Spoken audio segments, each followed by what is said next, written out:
Hello, स्वागत है आपका एमपीपीएससी क्लासेस के ऑनलाइन स्टडी प्लेटफॉर्म पे। तो अभी जो आगे मेंस होने वाला है, 11 मार्च से शुरू होने वाला है। तो उसी से रिलेटेड ये एक सीरीज लाई है जिसमें कि हम पेपर 6, जिसमें कि हिंदी निबंध लेखन है, जिसकी समय सीमा 2 घंटे होती है और 100 अंकों का ये पेपर होता है। इसमें अ, हमारे हिसाब से जो कुछ ऐसे इंपॉर्टेंट टॉपिक्स हैं जिनकी आने की प्रोबेबिलिटी ज़्यादा है, जिनके ऐसे उठने की प्रोबेबिलिटी ज़्यादा है, ऐसे कुछ विषयों पे आपके लिए एक छोटी-सी मदद हमारी तरफ से या कह लीजिए कि पढ़ाई में आपको हेल्प हो जाएगी। ऐसे टॉपिक्स में हम आपके लिए निबंध लेके आएँगे कि उसका फॉर्मेट क्या हो सकता है, उसमें क्या कंटेंट आप डाल सकते हैं जिससे कि आपको इसमें मैक्सिमम स्कोर आप कर सकें।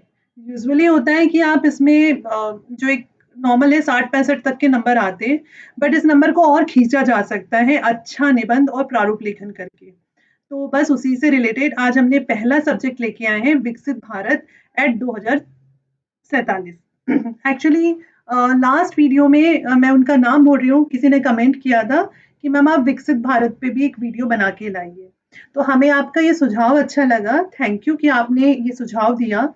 और यहीं से और साथ में कुछ मेंस जो अभी दे रहे हैं उन बच्चों का कहना था कि आप ना ऐसा कुछ इस पे कंटेंट ले आइए ताकि हम जो है हमारे एसेस को और ज़्यादा बेहतर तरीके से रिप्रेज़ेंट कर सकें। तो बस उसी पहल का फर्स्ट टॉपिक आज हम उठा रहे हैं जो कि क्या है, विकसित भारत एट 2047, है ना? तो शुरू ऐसा होता है कि जो गवर्नमेंट ऑफ इंडिया की माय गवर्नमेंट की साइट है, इसमें मोदी जी के कोट के साथ में ये दिया हुआ है, कोट मतलब ये जो कोट लिखा हुआ है इसके साथ में कि today the goal of the country is विकसित भारत, सशक्त Bharat. We cannot stop until this dream of a development India is fulfilled. तो ये नरेंद्र मोदी जी के स्टेटमेंट के साथ में आप अपने ऐसे राइटिंग को स्टार्ट कर सकते हैं, इसको हिंदी में ट्रांसलेट करके कि आज का गोल है या आज का लक्ष्य है देश देश को विकसित भारत से विकसित भारत सशक्त भारत बनाना।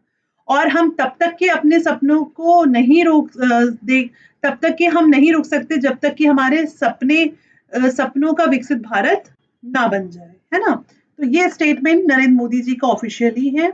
इसके बाद में इसकी भूमिका ये है कि अंतरिम बजट 2024 का जो पेश हुआ, इसमें वित्त मंत्री निर्मला सीतारमण जी ने 2047 एट 2047 तक के विकसित भारत के लिए पीएम मोदी के दृष्टिकोण को बताया। इस बजट में निर्मला सीतारमण जी ने जो अभी इंटरिम बजट पेश हुआ है, इंटरिम बजट क्या होता है ये मैं आपको बहुत डिटेल में अपने वीडियो में बता चुकी हूँ। तो इस बार जो जब भी चुनावी साल होता है तो इंटरिम बजट पेश किया जाता है और इलेक्शन के बाद जो है पूर्ण बजट पेश किया जाता है। तो इंतरिम बजट जब निर्मला सीतारमण जी ने पेश किया तो उसमें उन्होंने मोदी जी के सपनों के भारत के बारे में, विकसित भारत के बारे में जो उनकी परिकल्पना है, जो दृष्टिकोण है, उसको उजागर किया। ठीक है, आप ऐसे हिंदी वर्ड्स, अच्छे वर्ड्स डाल सकते हैं जिससे कि आपका आंसर अच्छा हो। अपने बजट 2024 भाषण में उन्होंने उल्लेख किया कि भारत सरकार विकास की दिशा में काम कर रही है, जो सर्वव्यापी, सर्वांगीण और सभी समावेशी है। तो जो भारत सरकार विकसित भारत का सपना देख रही है वो कैसा है, सर्वव्यापी, सर्वांगीण, समावेशी। ये शब्द अच्छे लगते हैं। फिर इसके बाद 2047 तक के भारत को विकसित भारत बनाने के लिए सरकार काम कर रही है। विकसित भारत के लक्ष्य को हासिल करने के लिए सरकार लोगों की क्षमताओं में सुधार और उन्हें सशक्त बनाने में ध्यान केंद्रित कर रही है। ये चीज हमें जरूर मेंशन करना है। इसके बाद फिर हम इंट्रो में ये दे सकते हैं कि विकसित भारत का अर्थ क्या है। What is the meaning of विकसित भारत? तो विकसित भारत का अर्थ है विकसित भारत। विकसित भारत 2047 में हम अपनी 100वीं जयंती मनाने वाले हैं। तब तक की कंट्री यहाँ पे लिखा है, ये गलत लिखा गया है, तब तक के देश को एक विकसित इकाई में बदलने के सरकार के दृष्टिकोण का प्रतिनिधित्व करता है। तो विकसित भारत का अर्थ है ऐसा भारत, विकसित भारत का अर्थ है ये यहाँ से आ जाएगा, एक्चुअली थोड़ा सा प्रिंटिंग मिस्टेक हो गया है। विकसित भारत का अर्थ है विकसित भारत 2047 में हम अपनी 100वीं स्वतंत्रता तक की 100वीं स्वतंत्रता तक के देश को एक विकसित इकाई में बदलने के सरकार के दृष्टिकोण का प्रतिनिधित्व करता है। कौन? विकसित भारत। विकसित भारत के 4 स्तंभ हैं। विकसित भारत के कितने स्तंभ हैं? 4 हैं। पहला हो गया युवा, दूसरा हो गया गरीब, तीसरा हो गया महिला, चौथा हो गया किसान। ठीक है, ये बजट में भी उन्होंने बताया था निर्मला सीतारमण जी ने, है ना? तो ये हमारे क्या हो गए युवा। ज्ञान का बजट कहा गया था, और ज्ञान का मैंने आपको फुल फॉर्म भी समझाया था जब मैंने इंटरिम बजट बोला था। इसलिए देखिए, हर चीज़ आपस में इंटरलिंक होती है, मेरा कहना ये है। पढ़ाई ऐसे करिए कि आपस में इंटरलिंक हो। ये ज्ञान से ही आप पूरा विकसित भारत का एजेंडा समझा सकते हैं। जी से था गरीब, वाई से था युवा, ए से था वो सॉरी ए से था ये मतलब किसानों के लिए था, एग्रीकल्चर कुछ तो भी लिखा था ऐसा। एन से था नारी, ठीक है। तो ये अन्नदाता, सॉरी ए से था अन्नदाता, है ना? तो जी से हो गया गरीब, वाई से हो गया युवा, ए से हो गया अन्नदाता।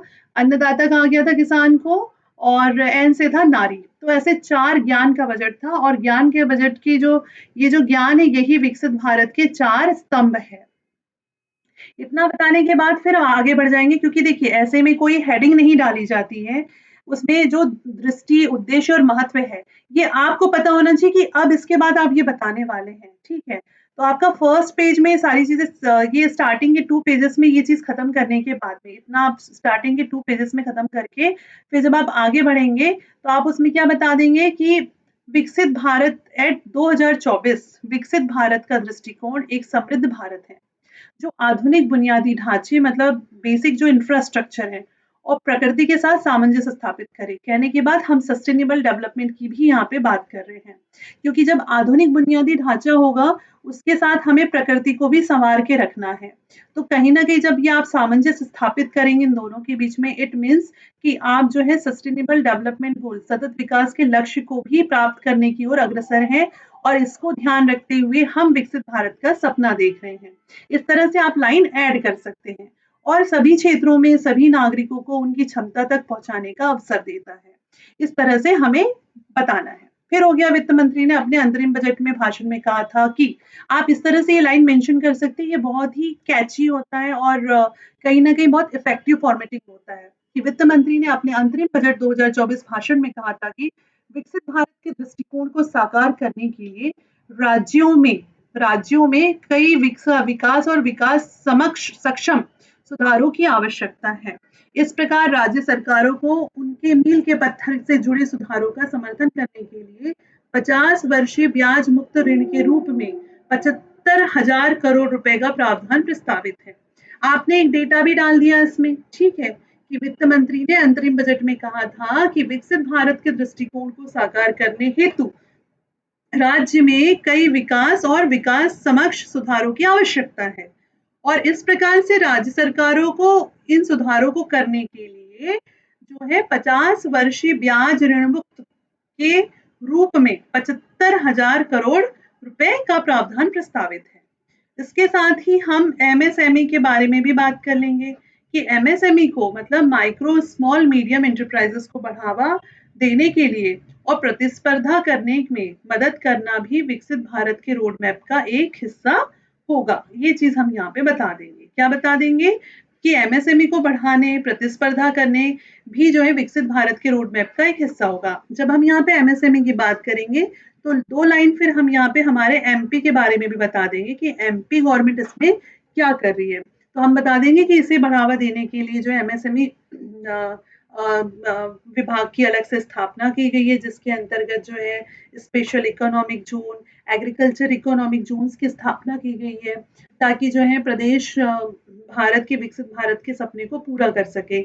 ऐसे आप 2-4 लाइन अपने मन से भी जोड़ सकते हैं। अब देखो, एक आर्टिकल आया था, भारत विकसित भारत बनने की ओर अग्रसर है। ये आर्टिकल इंडियन एक्सप्रेस में प्रकाशित हुआ था, और इस लेख में जो है विकसित भारत के लक्ष्य की दिशा में भारत की बढ़ती प्रगति पे प्रकाश डाला गया था। तो ये जो लेख है, इसके कुछ पार्ट्स जो है आगे की स्लाइड्स में आपको दिखेंगे, और ये जो हम कर रहे हैं ना विकसित भारत वाला, ये हमारे मतलब अभी जो आप लोग मेंस देने वाले उसमें तो काम आएगा ही आएगा, और साथ ही साथ ना ये आपको आपके प्री में भी काम आएगा। जैसे इसमें गिनी इंडेक्स आ जाएगा। गिनी इंडेक्स क्या होता है? गिनी इंडेक्स गरीबी की, जिसको कहेंगे कि नापने का एक तरीका होता है। 2 तरह से होता है, लॉरेंज कर्व और गिनी इंडेक्स। तो गिनी इंडेक्स जो होता है, जो आय की विषमता होती है ना, उसको नापने की एक मेथड होती है, और इसमें जो है पर पर्सन जो है आय जो होती है वो उसके बेसिस पे इसको निकाला जाता है। ठीक है, तो वो तो खैर हम आगे देखेंगे। फिर क्रय शक्ति समानता पीपीपी, ठीक है। उसके बाद में अंतर्राष्ट्रीय मुद्रा कोष, विश्व बैंक, ये सब भी इसमें आप इंक्लूड कर सकते हैं।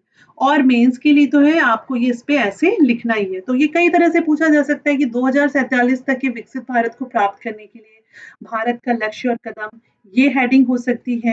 हेडिंग हो सकती है कि 2047 तक हमारे सपनों का भारत, ऐसी हेडिंग के साथ में भी ऐसे पूछा जा सकता है।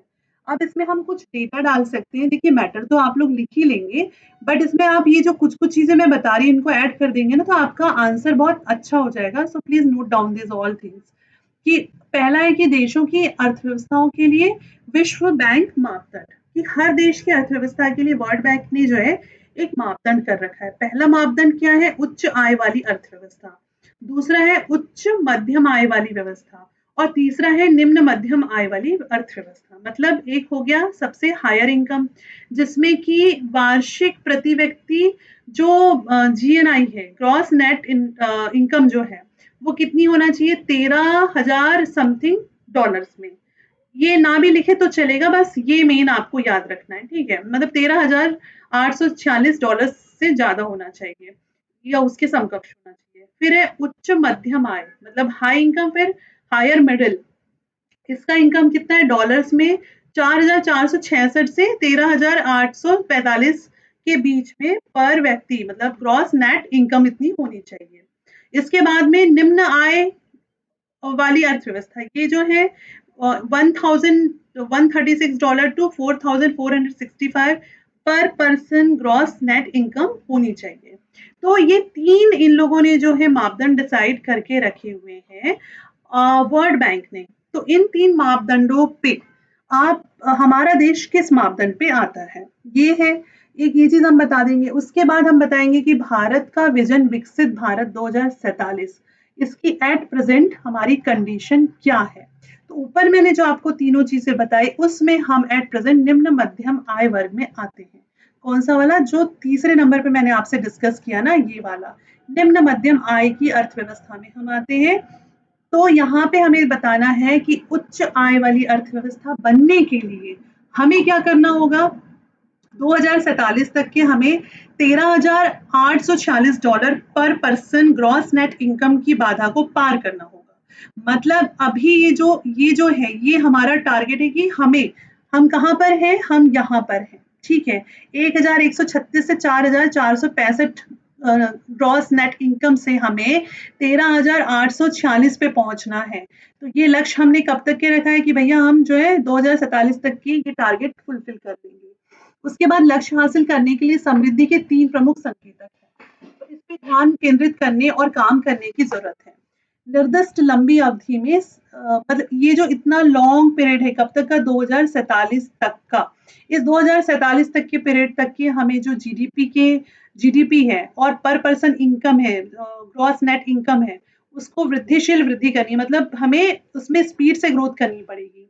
असमानता का परिवर्तन, जो आय की इनइक्वालिटी है उसको हमको जो है ये जो डिफरेंस है, इस डिफरेंस को जो है हमें पाटना पड़ेगा।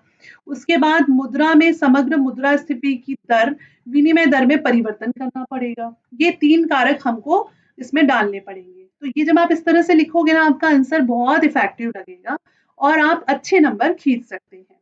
फिर है भारत की समृद्धि में हो रही वृद्धि पे एक नजर, कि हमारे यहाँ जो अब इस देखो इसके लिए हम जो काम कर रहे हैं उस पर हम एक नजर डालते हैं। तो पहला पॉइंट क्या है? पहला पॉइंट है कि भारत पर अंतर्राष्ट्रीय मुद्रा कोष आईएमएफ जो है की नवीनतम रिपोर्ट 2023, अभी ये रिसेंट का डाटा है ना, इसके अनुसार से निराशाजनक वैश्विक परिस्थिति के बावजूद भारत ने उज्ज्वल स्थान पर है। मतलब हमने conditions opposite Covid and all these के बाद भी इतनी बड़ी पॉपुलेशन, इतना बड़ा जन समूह है हमारे पास में, इतनी बड़ी जनसंख्या है, कोविड के समय में इतना मेडिकल और इंफ्रास्ट्रक्चर लोगों की मतलब बेसिक नीड्स को पूरा करने के लिए काफी हमारे ऊपर आर्थिक बोझ था। उसके बाद भी हम लोग जो है मतलब ठीक ठाक पोजीशन पे हैं। $2 ट्रिलियन की अर्थव्यवस्था का सफर, वर्ल्ड बैंक कहता है कि भारत जो है $2 ट्रिलियन की अर्थव्यवस्था बनने में 1947 से 2014 तक के 67 साल लग गए। मतलब 67 साल हमें लगे $2 ट्रिलियन की अर्थव्यवस्था बनने में। और 4 ट्रिलियन, अभी अब ये दो से हम छलांग मारेंगे किस पे, 4 ट्रिलियन। तो अब 67 साल नहीं लगेंगे, बल्कि उनका कहना है कि 2024 तक के $4 ट्रिलियन की अर्थव्यवस्था बनने में 4 ट्रिलियन और जोड़ देगा। क्योंकि जब भी आप समझना कि एक पटरी पे कोई ट्रेन आ जाती है तो वो सीधी-सीधी चलती है।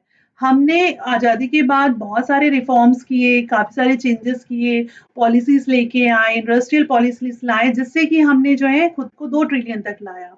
फिर 2014 से लेके 2024 तक के, है ना? इतने सालों में हम क्या करने वाले हैं, हम इन सालों में जो है $4 ट्रिलियन की अर्थव्यवस्था बनने के लिए $2 ट्रिलियन और जोड़ देंगे, ठीक है? ये एक अच्छी चीज़ है। और $10 ट्रिलियन की अर्थव्यवस्था जो है, भारत पहले से ही $10 ट्रिलियन की अर्थव्यवस्था है। क्रय शक्ति समानता के मामले में भारत पहले से ही $10 ट्रिलियन की अर्थव्यवस्था है, ये पॉइंट आप डाल सकते हो, ठीक है? तो ऐसे कुछ चीज़ें आप अपने आंसर में डाल सकते हो। अब प्रगति के कारण, तो जैसे देखो मैंने आपको कहा था कि हमने बहुत सारे जो है इकोनॉमिक रिफॉर्म या आर्थिक सुधार जो किए हैं।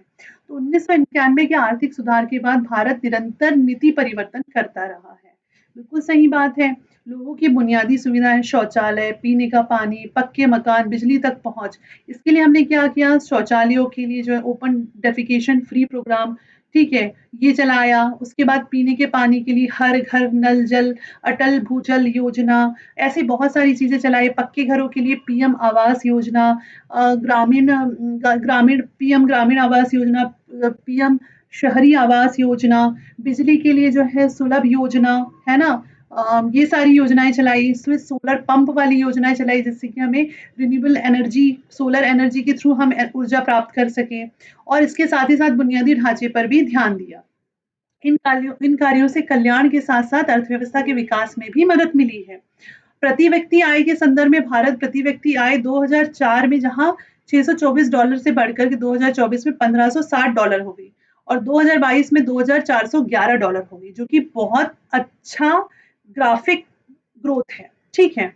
उसके बाद में क्रय शक्ति क्षमता, मतलब हमारी जो खरीदने की क्षमता है, वो 2022 में घरेलू उत्पाद जीडीपी के अनुसार $7112 थी।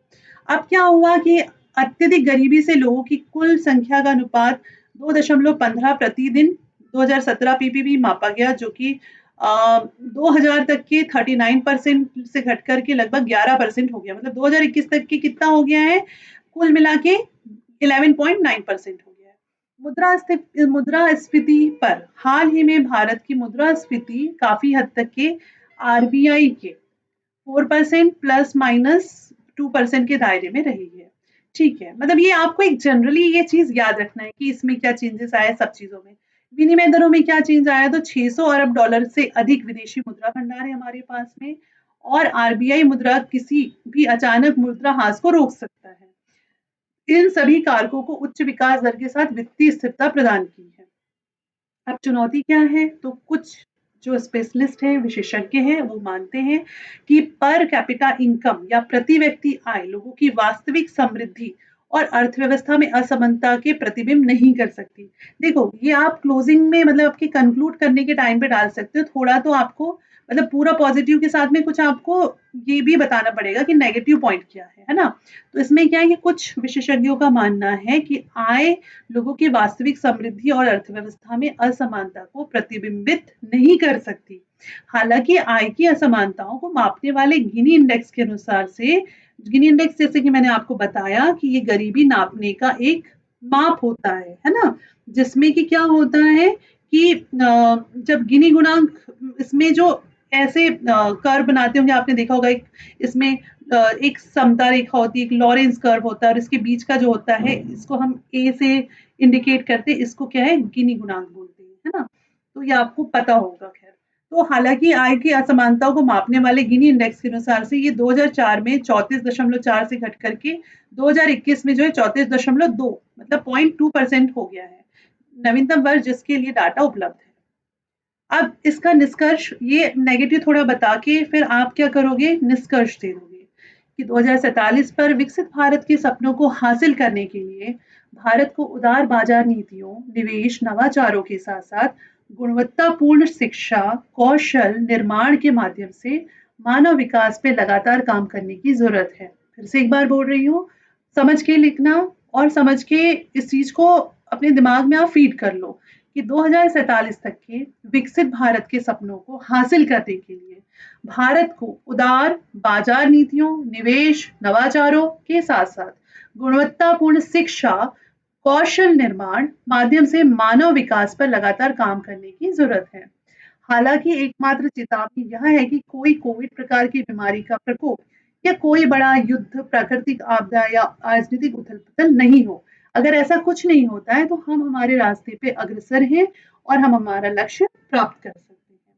तो इस प्रकार से ये जो विषय था, इस पे हमने कंप्लीट कर लिया है।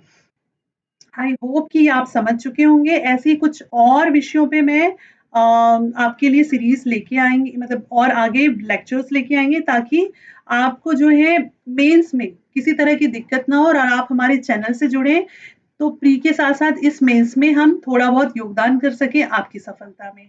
अगर इस हमारे द्वारा पढ़ाए हुए किसी भी निबंध के कोई भी टॉपिक आता है और आप उसमें से, मैं तो कह रही हूँ कि आप कुछ पॉइंट्स भी लिख पाते हैं, तो ये हमारे लिए अचीवमेंट होगा कि हम आपके काम आए। तो thank you so much for watching this video and keep in stay touch and all the best for your